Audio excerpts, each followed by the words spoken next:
Hello friends, मैं चारू चौधरी आज की इस वीडियो में बताऊंगी आपको रस के बारे में। पर उससे पहले अगर आपको मेरी वीडियो पसंद आती है तो प्लीज़ सुविध्या जो चैनल है हमारा उसको सब्सक्राइब करना ना भूलें। दोस्तों, तो हम बात कर रहे हैं रस की। किसी वाक्य को सुनकर या देखकर जो अनुभूति होती है वो होता है रस। अब क्या हो गया, जैसे मैं आपको बताती हूँ, कोई भी बात हो गई, उसको देख के या सुन के आपको कुछ फीलिंग्स आती होंगी। हो सकता है आपको गुस्से की फीलिंग आए, हो सकता है आपको हंसी आए, हो सकता है आपको बहुत प्यार आए। तो जो तरह तरह की फीलिंग्स आती हैं वही रस है। रस क्या होता है? आनंद। जैसे हम बोलते हैं ना कि मैं वीडियो गेम खेलती हूँ तो मुझे बड़ा आनंद आता है, या फिर कुछ लोग ऐसे होते हैं जिनको पढ़ाई करके आनंद आता है, कुछ को डॉलर में बैठ के आनंद आता है, किसी को टीवी सीरियल्स देख के आनंद आता है। तो अलग अलग जो आनंद है, इसी प्रकार जो मतलब आनंद और रस जो है वो एक ही चीज़ है। तो जिस चीज़ में हमको आनंद आने लगता है वही रस है। अब जैसे मैं आपको बताती हूँ, अगर कोई जोक है, किसी ने जोक सुनाया और हमको क्या आती है? हंसी आ जाती है, तो ये क्या है? यह रस ही है। और रस के टाइप्स के बारे में मैं आपको बताती हूँ, उससे आपको समझ में और क्लियर होगा रस क्या है। रस की मुख्य रूप से प्रकार 9 हैं। 9 प्रकार हैं। अब वो कौन कौन से हैं? पहला है श्रृंगार,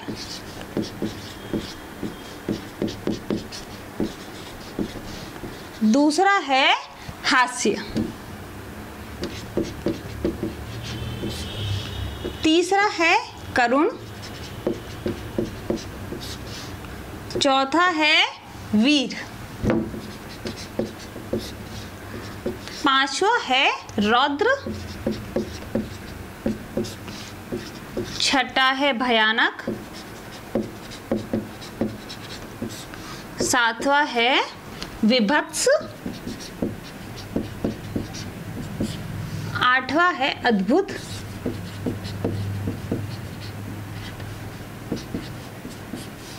और 9वां है शांत रस। तो रस कितने प्रकार के हैं? मुख्य रूप से रस जो हैं वो 9 प्रकार के हैं। श्रृंगार, हास्य, करुण, वीर, रौद्र, भयानक, विभत्स, अद्भुत और शांत। तो अब दोस्तों 9 प्रकार तो हो गई है, परंतु रस के जो है वो मुख्य रूप से 4 तत्व होते हैं। और 4 तत्व में क्या है? पहला तत्व है स्थायी भाव। क्या है? स्थायी भाव। तो अब इसके आगे मैं आपको स्थायी भाव जो है वो लिख देती हूँ। स्थायी भाव कुछ नहीं होता, स्थायी भाव इसी का पर्यायवाची कह सकते हैं हम। जैसे श्रृंगार जो है उसका है रति। दूसरा हास्य और हास जो है वो एक ही चीज़ है, कोई अलग चीज़ नहीं है। हास जो स्थायी भाव है वह हास है। करुण जो है उसका है शोक। दोनों ही आप जानते हैं, शोक, दुख, करुण सब एक ही पर्यायवाची हैं। अगला है वीर, उत्साह। जो वीर होते हैं वो क्या होते हैं? उत्साहित होते हैं। तो वीर का जो है वह उत्साह। रौद्र का है क्रोध। और भयानक का भय। भयानक चीज अगर हम देख लेते हैं तो क्या लगता है? भय लगता है। विभत्स का है जुगुप्सा। विभत्स थोड़ा सा कठिन है। जुगुप्सा का मतलब होता है कोई भी ऐसी चीज़ जिससे हमको घृणा हो, मतलब बहुत कोई गंदी सी चीज़ देख ली। मान लो आपने किसी रास्ते में आप जा रहे हो, आपने कोई जानवर पड़ा हुआ देख लिया, उस पर बहुत सारे कीड़े हो रहे हैं, मरा हुआ है वो, और उसके ऊपर ढेर सारे कीड़े, तो हमको देख के कैसी लगती है? घिन टाइप सी होती है। तो वो विभत्स जो है वो उस फीलिंग के लिए यूज़ में आता है। अद्भुत, जैसे आप जानते हैं, अद्भुत कोई एकदम ही अलग ही चीज़ देख ली, कोई ऐसी अद्भुत इमारत जैसे हम बोलते हैं कि ऐसी कहीं दूसरी देखने को नहीं मिलती है, तो वो इसके लिए। और लास्ट वाला शांत, और शांत का है निर्वेद। ये भी आप समझ गए होंगे। अब एक रस और है जो सूरदास जी ने दिया है, वो है वात्सल्य रस। तो उसको वैसे हमारे 9 ही माने जाते हैं, परंतु सूरदास जी ने एक और रस जो है वो दिया है, ये है वात्सल्य रस, दिया गया है सूरदास जी के द्वारा। तो अब हमें ये तो पढ़ा है पहला तत्व रस का जो तत्व है वो है पहला स्थायी भाव। स्थायी भाव क्या होता है बेटा, मतलब इसमें क्या होता है, वो अंदर ही होते हैं हमारे। जैसे जब हम जन्म लेते हैं तो कुछ जो भाव होते हैं वो स्थायी रूप से होते हैं।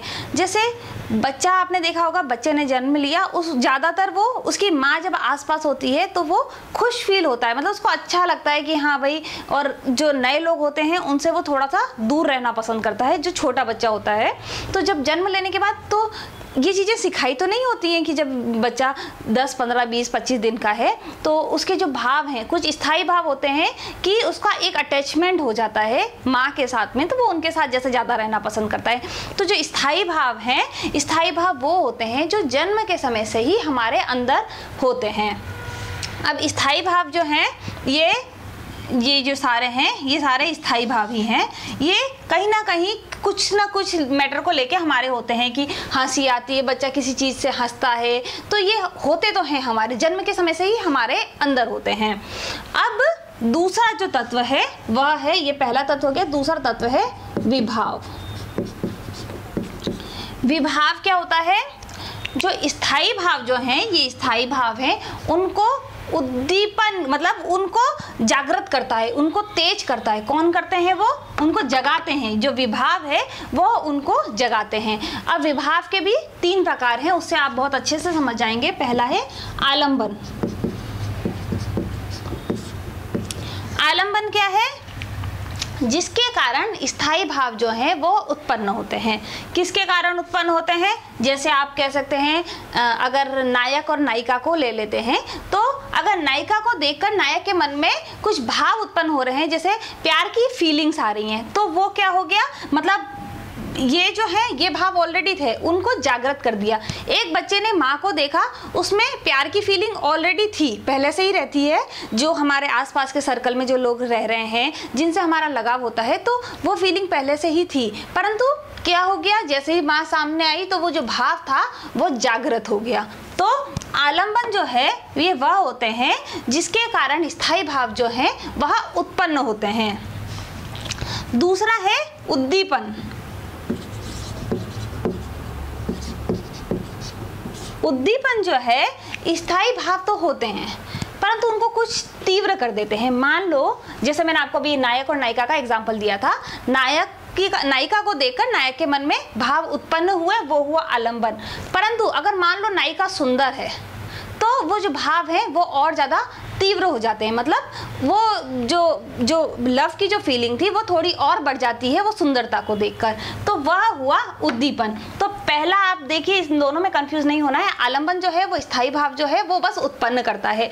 किसी चीज़ को आपने देखा, आपको गुस्सा आया, मान लो आपने एक मच्छर देख लिया, वो मच्छर को आपने देखा और आपको एकदम से भाव ये आया, डर का भाव आया, या फिर क्रोध आया। मान लो क्रोध आ गया कि कहीं ये मुझे खा जाएगा, और यहाँ घूम रहा है, अभी इतने सारे मच्छर मैंने सारे गायब किए थे, और मान लो उस मच्छर ने आपको काट लिया, तो वो जो गुस्सा है वो आपका तीव्र हो जाएगा। तो आप समझ गए, भाव ऑलरेडी आपके मन में था और उसको तीव्र किसने किया? जो उद्दीपन है, अगर उसने आपको काट लिया तो वो जो भाव है उसको वो और तीव्र हो जाएगा।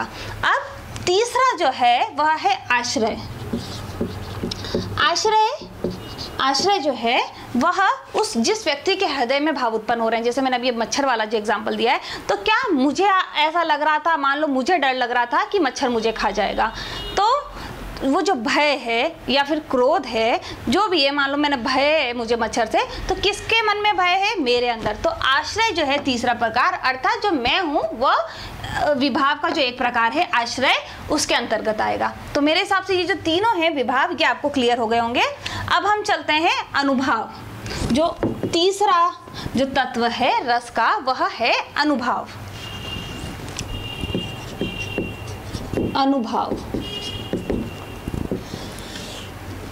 अनुभाव में क्या है? मन के भाव को व्यक्त करने वाली जो शारीरिक क्रियाएं होती हैं वह होती हैं अनुभाव। अब सेम एग्जांपल ही ले लेती हूँ, चलो आपको। 2 तरह का होता है इसमें, एक होता है कायिक और दूसरा होता है सात्विक। मान लो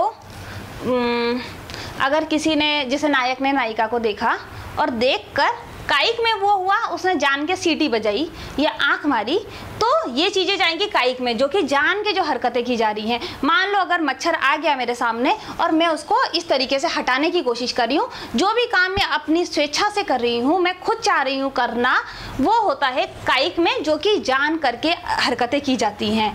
मान लो मुझे डर लगा किसी चीज़ से और मैंने तलवार उठा ली, या कोई भी सामान जिसमें मैंने खुद ने चेष्टा करी उस चीज़ को हल करने के लिए या फिर मेरे द्वारा की गई है। और दूसरी होती है सात्विक, जिसमें मान लीजिए मैं पहले से ही डर रही हूँ, मुझे बहुत सारे लोगों के बीच में जाके बोलना है, परंतु क्या हो रहा है मेरे साथ में, मैं स्टेज पे जाती हूँ और स्टेज पे जाने के बाद में मेरे कांपने लग जाती हूँ, थोड़ी थोड़ी मुझे घबराहट हो रही है और कुछ हरकतें होती हैं जो अपने आप हो जाती हैं, या मैं कांपने के साथ साथ में मेरी बार बार आंखें, कुछ लोग होते हैं जो इस तरीके की हरकत करते रहते हैं, तो कितने लोग होते हैं जो नाखून खाने लग जाते हैं, मतलब जो अनजाने में हरकतें होती रहती हैं, कांपना, पसीना आना, ये सारी चीज़ें जो हैं उस पर उसका कंट्रोल नहीं रहता और अपने आप हो जाती हैं, वह होती है सात्विक। तो कायिक और सात्विक जो है वो मुझे लगता है कि आपको समझ में आ गई होगी। अब चौथा, ये तो 3 हो गए, चौथा मैं यहाँ लिख देती हूँ, ये है संचारी। संचारी भाव जो है, इसमें क्या होता है, ये मन में थोड़े से समय के लिए होते हैं और फिर वापस से ये स्थायी भावों को पुष्ट करके वह गायब हो जाते हैं। जैसे क्या होता है, शंका, गर्व, उत्साह। मान लीजिए आपने कुछ लोग थे और किसी को परेशान कर रहे थे, किसी लड़की को मान लो कुछ गुंडे परेशान कर रहे थे और आपने उनको छुड़वा लिया, उस लड़की को बचाया, उन सब लोगों को सबक दिया आपने, तो आपको क्या कुछ समय के लिए एकदम गर्व सा फील होगा। मान लीजिए आपने एग्जाम में बहुत प्रिपरेशन करी और आपने यूनिवर्सिटी जो है वो टॉप कर दी, तो आपको कैसा लगेगा, एकदम कुछ प्राउड सा फील होगा। या फिर कुछ टाइम के लिए अगर मान लीजिए आपके घर में कोई सामान है और आपको ऐसा लग रहा है कुछ कम होता जा रहा है या कुछ है, तो आपको शंका हुई किसी की कि कोई सामान गायब कर रहा है, तो जो कुछ समय के लिए कुछ फीलिंग्स आती हैं और वापस से चली जाती हैं। कहीं आप गए, आलस हो गया, मान लीजिए आपको सुबह उठना है, ऑफिस जाना है, तो कुछ समय के लिए आपको कैसी फीलिंग होगी, अरे कहाँ ऑफिस जाना है, कहाँ सुबह सुबह उठना है, तो जो कुछ फीलिंग्स है उसके बाद आप उठ जाते हो, तैयार हो जाते हो, तो वो कुछ समय के लिए तो रह जाती है। और फिर उसके बाद क्या होता है, जब आप तैयार होकर ऑफिस चले गए तो आपको वो फीलिंग जो है वो बरकरार नहीं रहती है। तो क्या होता है, ये जो संचारी भाव हैं वो स्थायी भावों को पुष्ट करते हैं कुछ समय के लिए और फिर गायब हो जाते हैं। तो दोस्तों एक बार मैं शॉर्ट में आपको फटाफट से रस का जो कॉन्सेप्ट है वो समझा देती हूँ। किसी वाक्य को सुनकर या देखकर जो मन में अनुभूति होती है, मतलब जो भी फीलिंग्स आ रही है हमारे मन में, वो होता है रस। जैसे मैंने आपको बता ही दिया, जोक सुन के हंसी आती है। फिर जो है रस के जो 9 हैं वो प्रकार हैं, श्रृंगार, हास्य, करुण, वीर, रौद्र, भयानक, विभत्स, अद्भुत, शांत। और जो 10वां रस है वात्सल्य का, वो दिया है सूरदास जी ने। उसके अलावा जो 9 स्थायी भाव हैं, स्थायी भाव कुछ अलग से नहीं है, लगभग इन्हीं से मिलते जुलते ही हैं, तो आपको बहुत अलग से याद करने के लिए टिपिकल नहीं, क्योंकि काफ़ी सारे जो हैं आपको वैसे ही याद हो जाएंगे। श्रृंगार का आप रति याद कर लीजिए, हास्य बिल्कुल मिलते जुलते हैं, करुण और शोक जो है वो दोनों पर्यायवाची ही हैं। वीरता, वीर बंदे को क्या होता है, उत्साहित होता है, तो आप आराम से याद कर सकते हैं। रौद्र जो है वो उसका क्रोध है, भयानक चीज को देखे भय लगता है, कुछ एक्स्ट्रा याद नहीं करना है। विभत्स का जुगुप्सा मैंने बताया ही आपको, कुछ गंदा सा जो भी आपको लगे फीलिंग। अद्भुत का सॉरी मैंने यहाँ पे अद्भुत का विस्मय था, विस्मय, अद्भुत का है यहाँ पर विस्मय। अद्भुत का जो है विस्मय, ये दोनों भी लगभग पर्यायवाची से हैं। शांत का निर्वेद और 10वां वात्सल्य है ही है, तो इसका हमने अलग से नहीं दिया है। उसके अलावा जो दूसरा तत्व है वह है विभाव। विभाव के जो है 3 प्रकार हैं, आलंबन जिसके कारण जो स्थायी भाव हैं वो उत्पन्न होते हैं, उद्दीपन जिसके कारण जो स्थायी भाव हैं वो तेज हो जाते हैं, और तीसरा है आश्रय जिसके मन में जो फीलिंग आती है, जो विचार आते हैं, जो भी वो खुद फील करता है, वो होता है आश्रय। अब तीसरा जो तत्व है वो अनुभाव।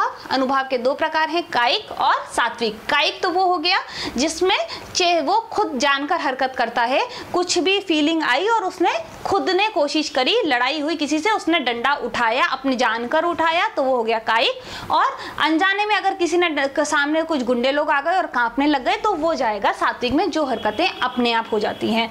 लास्ट वाला जो है संचारी, जो भाव मन में थोड़े समय के लिए होते हैं और जो स्थायी भाव हैं उनको पुष्ट करने के वो गायब हो जाते हैं। जैसे मैंने आपको भी बताया, आलस हो गया कि कुछ समय के लिए हमको आलस होता है और थोड़ी देर बाद हम जब काम में जुट जाते हैं तो वो जो भाव हैं वो गायब हो जाते हैं। तो दोस्तों, आपको अगर मेरी वीडियो पसंद आई है तो हमारा चैनल जो सुविद्या है उसको सब्सक्राइब करें।